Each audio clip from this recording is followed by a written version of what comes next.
Well, Joshua Rosenweig is from the Duihua Foundation, a non-profit organisation on human rights. And he joins us from Hong Kong. So Hu Jia has been released, but in your experience, what restrictions are likely to remain? Will he be under house arrest? Well, that's the important question right now. When he was convicted in April 2008, the court imposed a supplemental punishment on him known as deprivation of political rights. And among the things that entails is that he'll be restricted to Beijing. He'll be unable to speak publicly.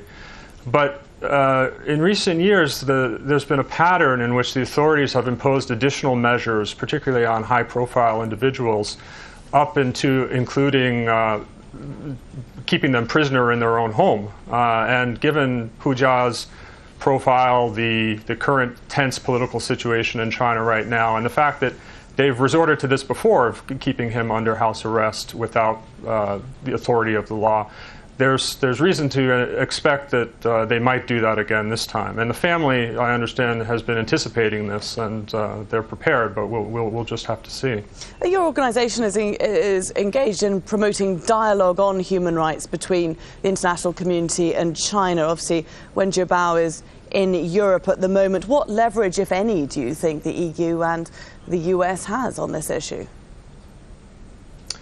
Well, it's increasingly difficult to see the points of leverage, but I think that it's, for example, the recent release of Ai Weiwei shows simply how important international pressure and speaking out on behalf of individuals who've been detained in China continues to be, even though the relationship that China has with the international community is much more complex. Human rights is a part of that, but it's important that we continue to raise these cases when they come about, because I think the Chinese do continue to at least listen, if not appreciate, the pressure that we put on them, and it does occasionally have some effect. And just briefly, if I can, the intensification of the crackdown on dissent has been growing since February. Do you think we're likely to see it continue?